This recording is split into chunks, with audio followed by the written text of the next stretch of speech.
Nous sommes le dimanche 31 juillet 2022, mesdames et messieurs, bonsoir. Dans quelques heures, le Bénin va souffler sa 62e bougie d'accession à la souveraineté nationale et internationale. Mais en attendant, je vais vous lire les grandes articulations de ce journal. Nous irons d'abord au Sénégal qui renouvelle ce dimanche la composition de son Parlement à travers les élections législatives. Plus de 7 millions d'électeurs ont le choix entre les 8 listes qui leur sont proposées pour élire 165 députés pour le compte de la prochaine mandature. Le vote a démarré ce matin sous les regards des observateurs de la CEDEAO. Le point dans un instant.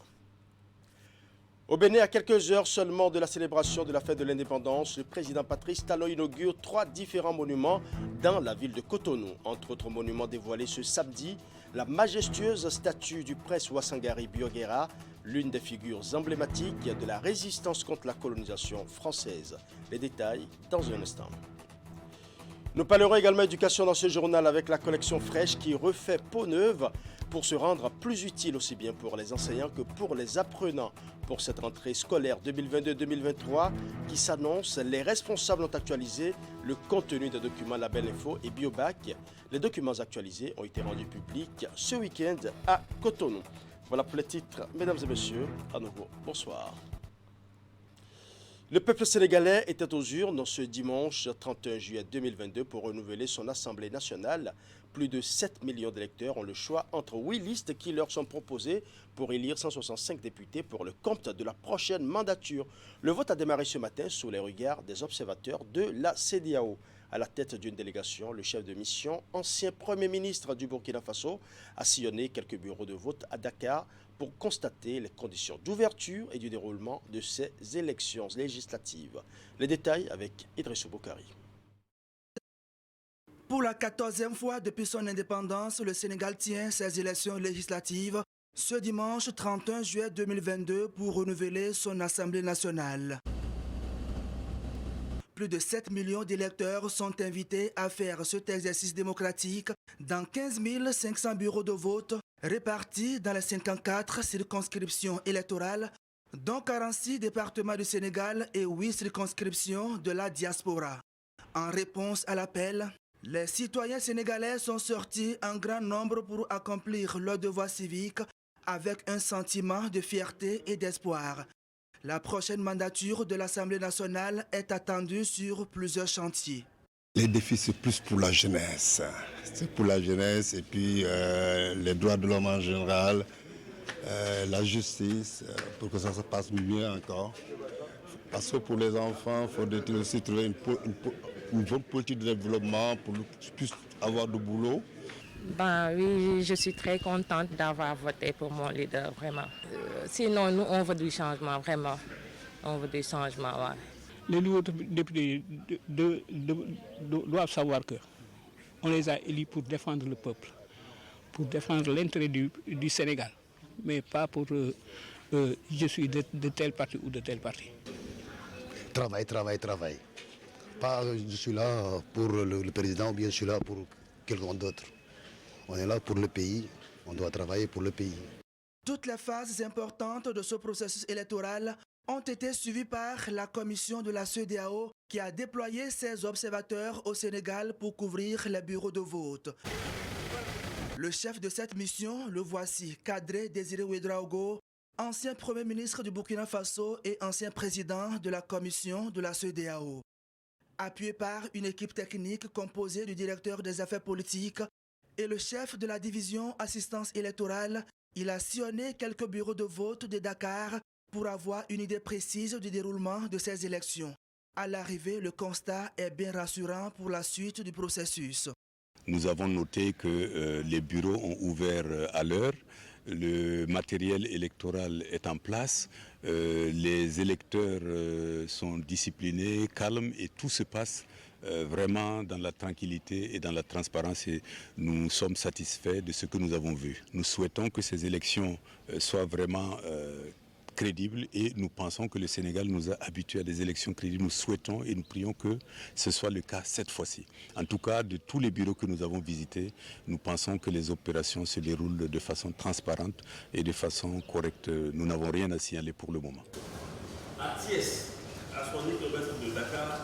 Les informations collectées par les observateurs dans les bureaux de vote sont instantanément transmises ici. C'est la salle de situation de la mission d'observation de la CEDEAO qui permet de faire une appréciation globale du déroulement du scrutin. Une innovation technologique qui vise à contribuer à la transparence de ces élections législatives. Il faut préciser que déjà la veille du scrutin, c'est-à-dire hier samedi, la mission d'observation électorale de la CEDEAO a poursuivi ses échanges avec les différentes parties prenantes du processus électoral.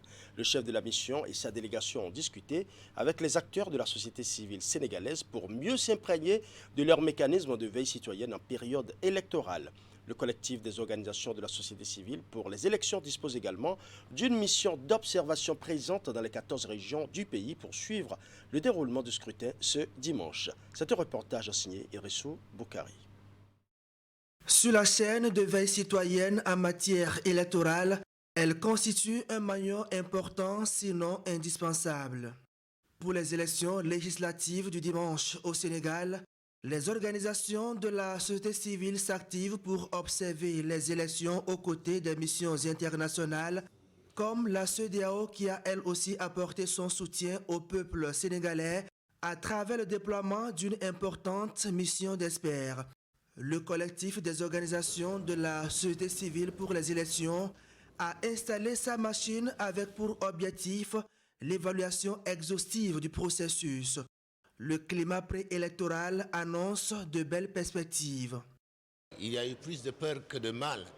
On s'attendait à plus de violence. Or, il y a eu très peu de violence, de cas de violence. On ne déplore pas de morts, comme c'est le cas souvent dans les élections en Afrique. On peut espérer que si le reste du scrutin est suffisamment transparent, on arrivera à des élections apaisées. Des élections apaisées et transparentes. C'est aussi l'objectif visé par la commission de la CEDEAO à travers sa mission d'observation dépêchée à Dakar. Cet engagement a été réaffirmé par le chef des missions à la faveur de cette séance de travail avec les acteurs de la société civile. La société civile qui reste un partenaire stratégique de la CEDEAO pour la mise en œuvre de ces projets de paix, de sécurité et de développement dans l'espace communautaire. Pour nous, il était important que nous rencontrions les organisations de la société civile pour échanger avec elles et nous informer auprès d'elles sur leur propre vision, leurs sentiments sur l'organisation de ces élections. Et je dois dire que nous avons appris beaucoup de choses. Certaines, nous allons certainement en discuter avec les autorités en charge des élections et je voudrais vraiment réitérer mes félicitations à la société civile pour sa veille et également son intervention dans les efforts de médiation. Nous avons appris comment la société civile a joué un grand rôle dans la stabilisation et la paix préélectorale dans ce pays et nous voulons les encourager à continuer leur rôle de veille citoyenne. Le collectif des organisations de la société civile pour les élections s'est engagé à jouer convenablement son rôle pour des élections transparentes. Un engagement que partage la mission de la CEDEAO qui, grâce à ses équipes déployées sur le terrain, aura l'occasion d'apprécier le déroulement du vote à travers une déclaration préliminaire. Au Bénin, l'actualité est marquée en cette veille de la fête de l'indépendance par l'inauguration de 3 différents monuments dans la ville de Cotonou. Nous allons d'abord parler de celui qui trône sur le rond-point de l'aéroport international Cardinal Bernardin Ganti. Il s'agit d'une majestueuse statue du prince Ouassangari Bio-Guerra, l'une des figures emblématiques de la résistance contre la colonisation française. Un monument pour restaurer l'histoire du Bénin. Nous allons suivre. Une figure historique majestueusement érigée à la principale porte d'entrée du Bénin. Placée à un point de rencontre de toutes les communautés, au milieu de cet espace bien verdi, Bio-Guerra se dévoile et impressionne. Le président de la République a procédé à ce dévoilement. Au rond-point de l'aéroport international de Cotonou, ce monument monté sur une structure en acier est composé d'une enveloppe faite de fonte de 10 mètres de hauteur et d'une longueur de 10 mètres. Il rappelle à qui le contemple le souvenir du combattant, grand guerrier défenseur de la liberté, tombé au champ d'honneur en 1916. Bioguéra aura vécu une vie pleine, partagée entre ses activités paysannes et marchandes. Avec les exactions de l'armée coloniale sur ces terres, il devient un activiste et son engagement politique se transforme en rébellion armée, puis en force de résistance. Bioguéra ne s'est pas fait prier pour faire partie des figures de la guerre de résistance des Bâtonnous à la pénétration française. Il est entré dans l'histoire pour sa détermination à libérer les populations du Borgou des exactions diverses dont elles étaient victimes sous l'administration coloniale. La statue de l'intrépide prince Ouassangari rend ici le témoignage public de la reconnaissance de toute la nation à ce héros. Une vision du gouvernement Patrice Talon qui, dans son programme d'action, a entrepris de valoriser le riche patrimoine historique et culturel du Bénin. Il est temps de nous débarrasser de ce faux complexe qui nous isole, nous divise, nous fait avoir peur les uns des autres, nous inhibe et nourrit notre sous-développement. Il est temps de nous découvrir nous-mêmes, de découvrir et de valoriser ce qui est grand en nous. Il est temps de nous révéler à nous-mêmes, puis de révéler aux autres ce que nous avons de bien et de grand. L'inauguration du monument est aussi l'occasion pour le chef de l'État d'envoyer à toutes les forces vives de la nation le message d'unité et de vision pour un Bénin rayonnant. Je suis conscient que je suis un Bioguéra.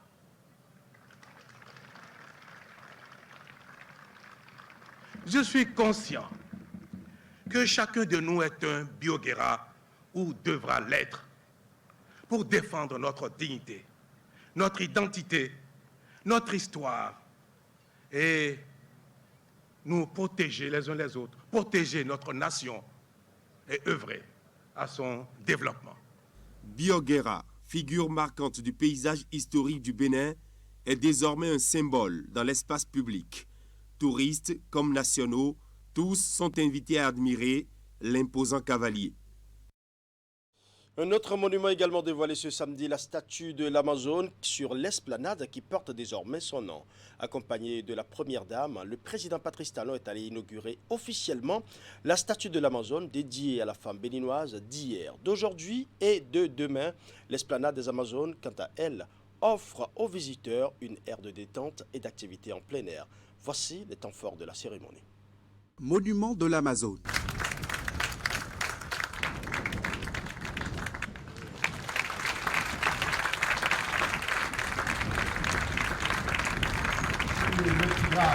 De ce majestueux monument, il est loisible de lire symbole de notre amour.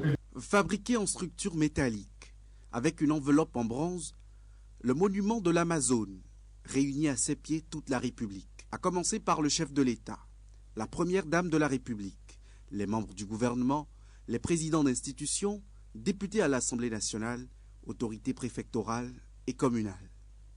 L'instant d'une inauguration, mais surtout d'une célébration. En érigeant une statue à la mémoire de ces personnages, c'est l'aura de toutes les femmes du Bénin d'hier et d'aujourd'hui qui est ainsi mise en évidence. C'est leur combat en tant que fille, femme, mère, grand-mère qui est décrit et mis en perspective. Héroïne d'un jour, brave aux gestes anonymes ou spectaculaires ancrés dans le marbre, chaque Béninoise peut et doit se retrouver dans ce personnage qui par ailleurs, va inspirer les générations futures. D'une hauteur de 30 mètres, avec une masse totale de 150 tonnes, le monument de l'Amazone suscite une force féminine historique qui doit servir de repère aux générations actuelles et futures du Bénin. Un symbole de fierté, un élan patriotique, que le chef de l'État lui-même résume si bien. Ce qu'il faut retenir, c'est le serment, la combativité et le sacrifice suprême dont ces femmes ont été capables pour défendre la patrie. Ce qui importe, c'est que sur la terre du Bénin, les mots courage, bravoure, force, combativité et honneur ne sont pas exclusifs au genre masculin. Au Bénin, autant que les hommes, des femmes se sont distinguées par ces valeurs et ont brisé le mythe du sexe faible.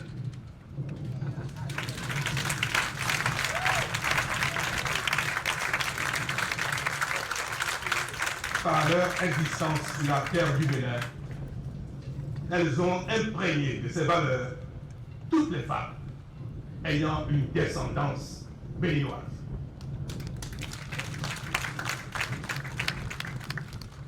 En hommage à elles, à ces femmes, à ces Amazones, ces statues, de toute beauté et de toute grâce, sera à nos yeux et à ceux de nos visiteurs le symbole de la femme béninoise.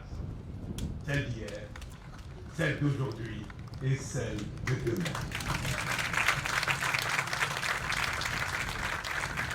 Vive la femme béninoise afin que vive le Bénin.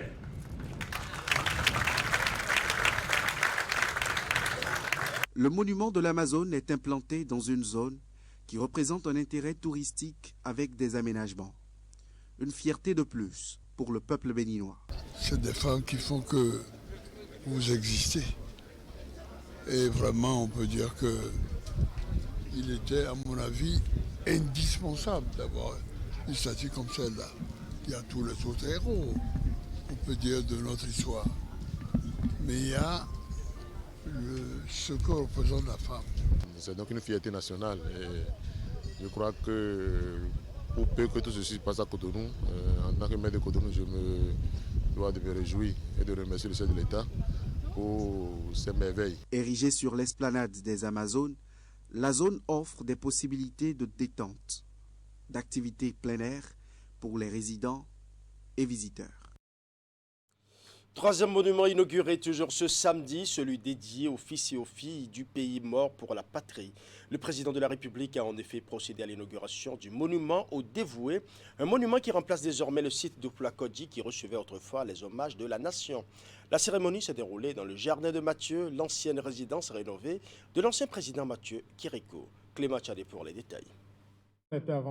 Après les statues de Bioguerra et de l'Amazone, Patrice Talon au jardin de Mathieu pour l'étape finale de la série d'inauguration de ce samedi. Le monument aux dévoués, symbole des hommages rendus aux enfants du pays mort pour la patrie. Un monument réalisé sur un site qui s'intègre au grand parc vert de détente du jardin de Mathieu. Avec ce site, les Béninois et surtout les Cotonois ont la possibilité de promenade, de plein air et un écrin de verdure dans la capitale économique du Bénin. Implanté au cœur de cet espace, le monument aux dévoués a pour vocation d'incarner la mémoire de l'ensemble des filles et fils du pays qui se sont dévoués dans l'intérêt de la République. Il remonte à l'ère des royaumes, traverse la période coloniale, et dans la continuité de l'évolution du pays, réunit tous les combattants de l'indépendance, poursuit le ratissage jusqu'à la période actuelle. Juste après son adresse à ses compatriotes, Patrice Talon place ce monument aux dévoués sous le signe d'un rétablissement de l'histoire avec le changement du site de dépôt de Geb à l'occasion de la fête nationale du Bénin. Ceci pour rendre hommage aux Béninois ayant mené le combat pour l'intégrité et la prospérité de la nation. Mes chers aînés et chers compatriotes, pendant plus de 60 ans, nous avons rendu hommage à nos héros, à Plakodji, au pied d'un monument érigé par l'envahisseur à la gloire de ces soldats qui ont décimé les nôtres. En réalité, ce monument aux morts de Plakodji ne nous concerne pas. Il nous a plutôt toujours défiés. Il est chronologiquement, surtout et avant tout, le monument dédié aux soldats déployés par l'envahisseur pour soumettre nos ancêtres. comme il n'est jamais tard pour réparer, et que chaque génération a le devoir d'apporter sa contribution à la construction de la maison commune, nous allons, en cette année 2022, mettre un terme définitif à une aberration qui n'a que trop duré. Désormais, c'est ici, en ce lieu, empreint de notre histoire politique, au pied de cet obélisque, qu'artistiquement, le monde entier a emprunté au génie égyptien, que sera déposé chaque 1er août la gerbe à la mémoire de nos héros. En mémoire des enfants du Bénin dévoués à la patrie, un acte symbolique de Patrice Talon qui sonne le glas d'une tradition française perpétuée malgré la cession du Bénin à la souveraineté nationale. Avec ce monument au dévoué d'une masse de 17 tonnes, réalisé en structure métallique en acier galvanisé avec un revêtement en pierre de granit noir de 3 cm d'épaisseur, Patrice Talon écrit une nouvelle page de l'histoire politique, culturelle et touristique du Bénin.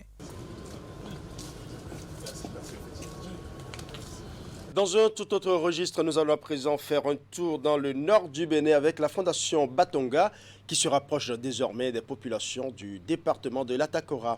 Elle a officiellement lancé ses activités ce vendredi 29 juillet à Natitengu, ceci à travers une cérémonie solennelle qui a réuni les femmes bénéficiaires venues de Bukombe et de Natitengu, les deux zones d'intervention des programmes de la Fondation dans le département de l'Atakora. Les détails avec Alassane Aruna. C'est en 2006 que la Fondation Batonga, organisation à but non lucratif, a été créée par l'artiste chanteuse Angélique Kidjo pour doter les femmes de compétences nécessaires afin qu'elles deviennent des agents du changement de leur propre vie et celle de leur communauté. Dans son combat pour le respect des droits de la femme, la Fondation Batonga met en œuvre depuis sa création des programmes de promotion du leadership des adolescentes et de l'autonomisation des jeunes femmes dans 15 communautés du Zou et des collines. Après plusieurs années d'intervention dans ces communautés, elle étend désormais ses actions dans 35 nouvelles communautés, dont 13 dans l'Atakora et pour cause. L'Atakora parce que le taux de scolarisation au secondaire pour les filles de 15 à 19 ans est de 31% sur le plan national et il n'est que de 19% dans l'Atakora. Quant à la situation matrimoniale, bien évidemment, elle est caractérisée par des mariages précoces. Et au plan national, 22% des filles de 15 à 19 ans sont déjà mariées.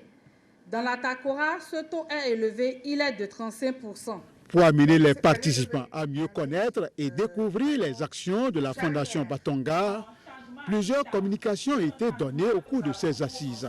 On retient que dans la mise en œuvre de ces différents programmes dans ce département, la Fondation Batonga entend impacter 6400 adolescentes et jeunes femmes d'ici fin 2022.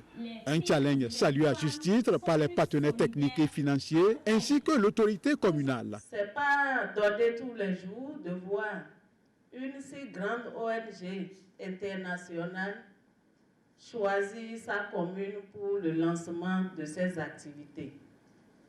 C'est pour ça que je dis, c'est une très très grande joie pour moi.